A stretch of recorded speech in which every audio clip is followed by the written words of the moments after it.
Hi, welcome along to the Dally Diaries. Kristel with you, and today we are doing probably a fairly quick video about my favorite makeup brushes, the ones that I use all the time.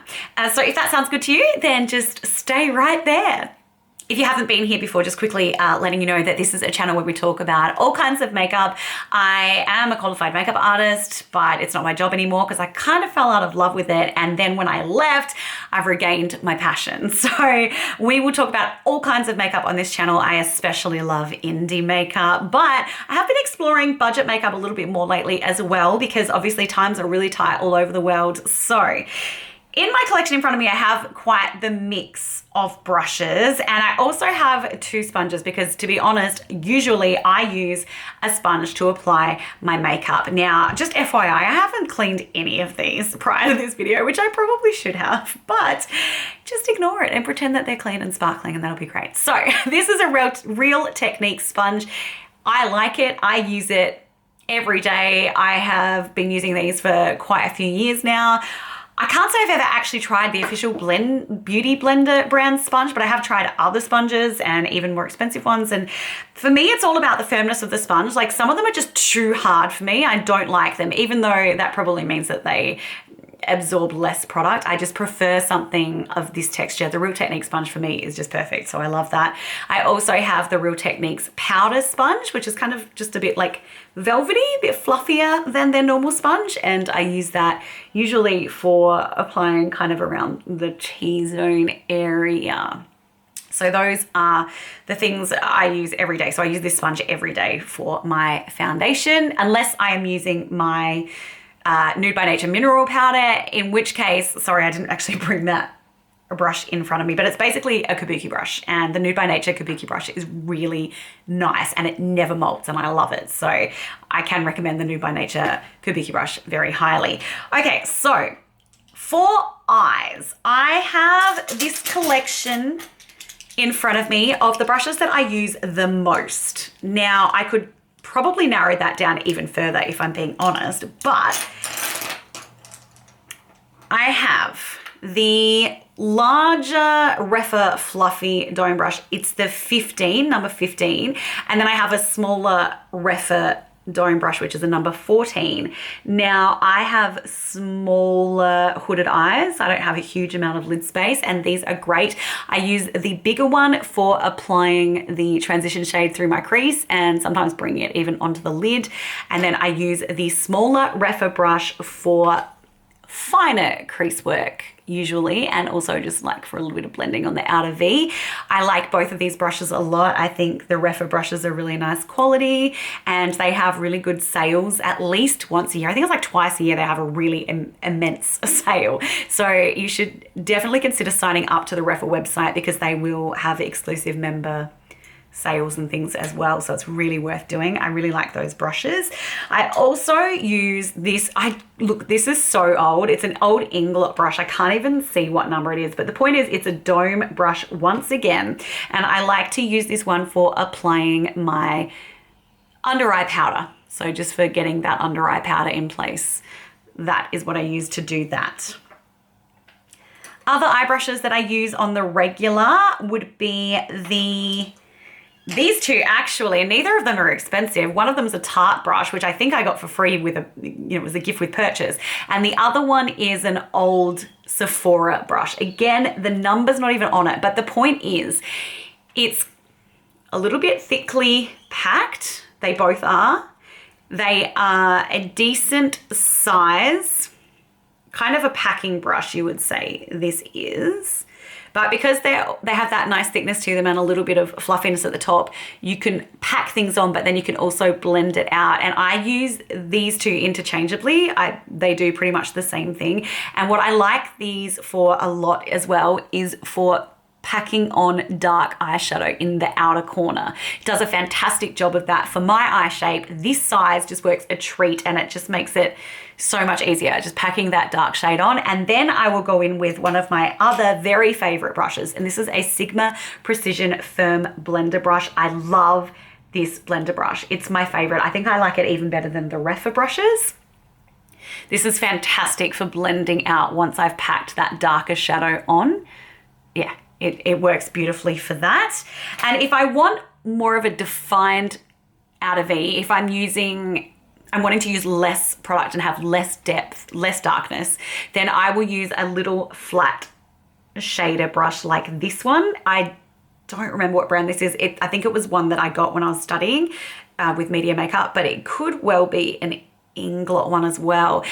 But again, it's more the shape that I want to talk to you about. It's not the brand of brush, because I think you can get good brushes from a lot of different brands, even at every price range, but it's the shape that makes the most difference, and also how the bristles are packed. So this one, they are packed in quite densely, but it's quite a like it's got a little bit of thickness, but it's thinnish, and it's that small surface space. So that is fantastic as well for doing more detailed outer corner V work, which is what I use it the most for. Sometimes also I'll spray it and use it to apply metallics to the lid. But if I'm being honest, because I have a lot of special shades in my makeup collection, I have a lot of multi-chromes and shimmery pigments, I tend to favor using my finger to apply those. So I will usually use that for the bulk and then just blend it out once again with my trusty Sigma Precision Firm Blender brush. Oh, I love this brush so much.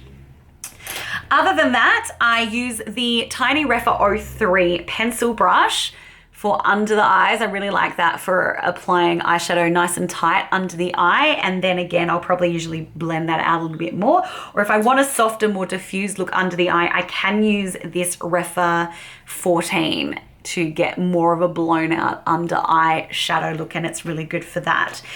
The other eye brush that I love is the Sigma small angle brush, which is my favorite angle brush I've ever owned, if I'm being honest. I just think the quality is so good of this brush, and I got it on a sale as well, so it was a steal. But I love this angled brush. It doesn't go fluffy.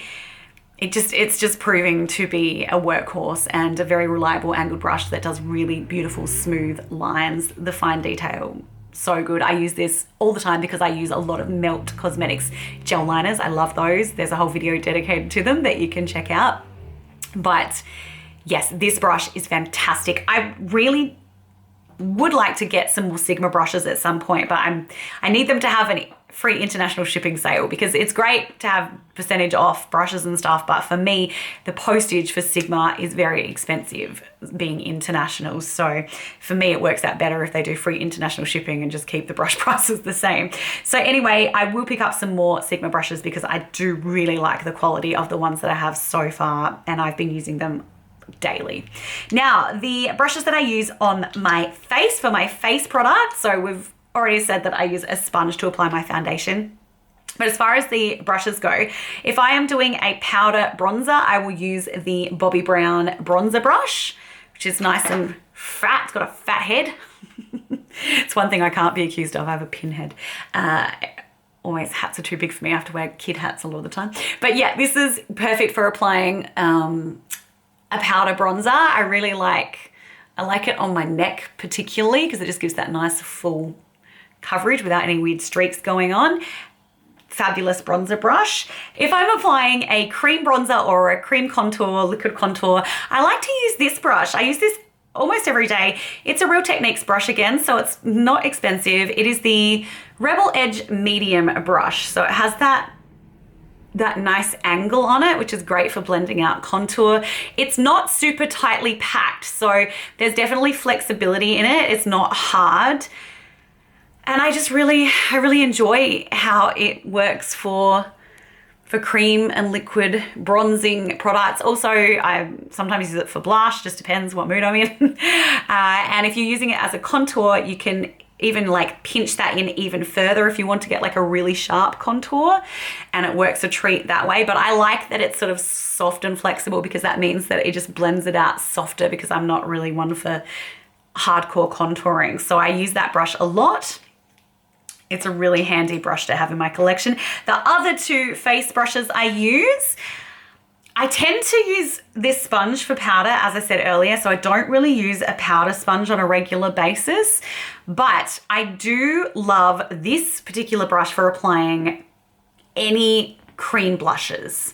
It's fabulous for cream blushes because it is the dual fiber brush. This is a Napoleon Complexion Perfection brush from when I worked for them. I'm not sure if this is still available, but anything like this that is a dual fiber brush will be fabulous for your cream blush products. I love this one because of how small it is. It's got I like the size of it. It works well for my face because I have a small face, so it's the perfect blush brush. And yeah, love it. I love it. It does molt a little bit, but you know, other than that, it's fabulous. And I love it for cream blush products. And the only other brush that I use kind of on the daily is this one. This is a new one to my collection as well in the last few months from Sigma. It's the Chiseled Cheek brush. Because I've got blush on my mind, I'm getting very confused. I really like this for applying powder blushes because again, it's a nice small head. And if you have a smaller face like I do, it's ideal for applying blush to your cheeks. You can also use it as a highlight brush, which I do on the regular. I like to use that for that as well. So they are the brushes that I use kind of on the daily. Like every now and then I'll pick up another brush and use it, but often not. Like this is my bulk base collection. Just looking at my other brushes, yeah, to be honest, they're the main ones. And sometimes I'll use this Sigma large shader brush as well, just to apply any kind of wet base to my eye. If I'm using like the Color Cosmetics Fix Potion or I'm using some kind of eye primer, I do quite like this brush for smoothing that product onto the eye, but I can't say I really use it for anything else. So they are the brushes that I absolutely cannot live my life without. I'd love to know what your favorite brushes are, and do you prefer luxury brands, budget brands? Do you feel like it doesn't matter, or do you feel like it matters a lot? For me, I feel like you can find decent brushes in many different price points and different ranges. It's mostly about how the brush is designed that matters to me. And whilst I absolutely adore my Sigma brushes, I also really love my Nude by Nature brushes. And yeah, just this Sephora brush, I just love the shape of it. It just works perfectly for me. So hit me up in the comments. I'd love to hear from you. Thank you so much for joining me again. Please feel free to subscribe before you go. I've got some really exciting things coming to the channel that I can't wait for. A few indie makeup releases. So really looking forward to bringing those to you. Please feel free to give a thumbs up if your thumbs are so inclined. If not, it's fair enough. And I will see you back here very soon at the Dally Diaries. Take care. See ya.